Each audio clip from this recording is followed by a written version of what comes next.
Hey people, today we're gonna eat. Today is Monday at guys. For my lunch, because it's already 11, I cook tuyo. Ano siya,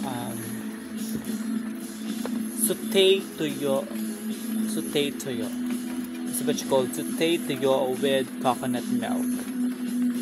So, this is my first time that I created this dish. Naisip ko lang siya pag-gising ko. And right now, titikman natin siya as for my lunch. You know? So, let's taste it. Let's see what is the taste of tuyo with coconut milk.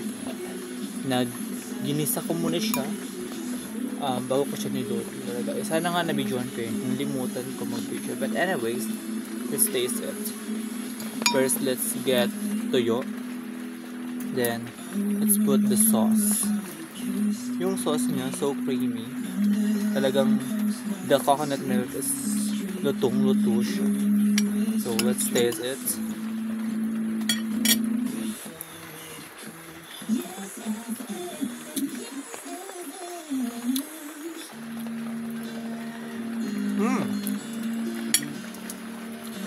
Masarap yan siya.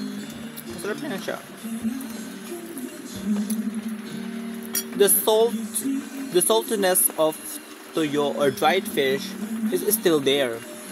And it complements with the sauce. Kasi nga, I don't put sa pagluluto ko nito, hindi ko siya nilagyan ng asin. Kasi nga, maalat na yung yung tuyo. So, base sa pangpaalat na is yung tuyo na din siya. Kaya, masarap yan siya. It's so good. So, pwede nyo siyang i-try. It's so easy lang naman. Kailangan nyo lang ng mga leaves, yan o. Mga talbos ng kamoting ganap. Or, talbos ng kamoting kahoy. You can use it for this. For a very healthy dish.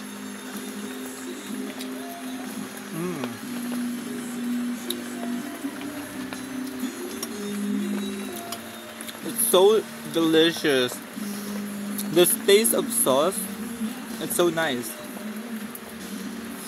Masarap talaga siya, guys.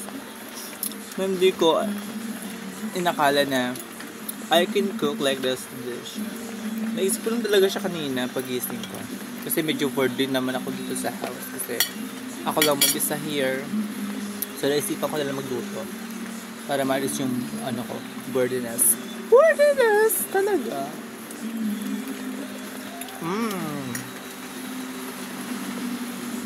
Masarap yun siya talaga. So sarap.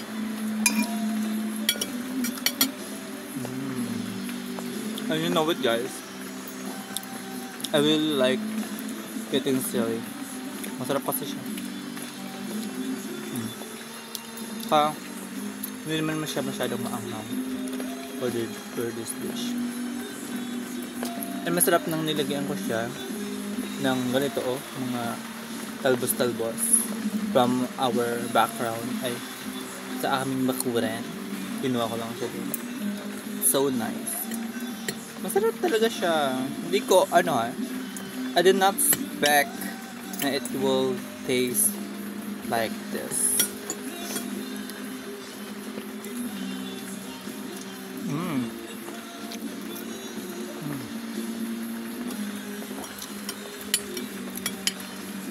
Sauce pa lang, pwede mo nang ulamin.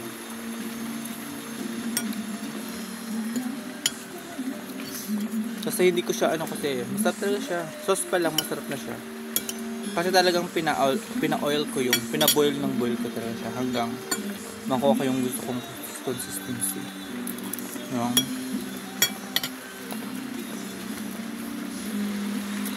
consistency ng kanyang sauce. So, I like this, medyo creamy siya. Hindi natin siya nilagyan ng pampa-creamy. It just, pinaboy lang natin yung gata para magkaroon siya ng konting oil. Kahit naman, gilisan natin siya with konting oil din. Sarap siya. You can do it at your home. Magagawa nyo siya sa bahay. No. Sarap.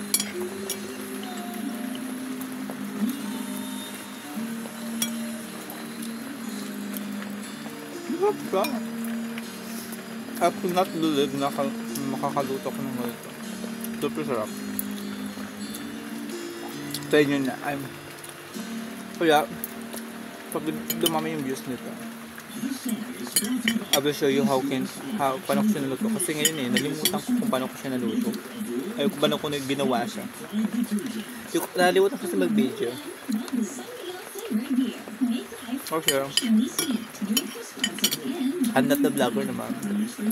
So, yun lang guys. I hope you like this video and gawin nyo na yan siya. Sarap lang. Yun lang. Bye-bye.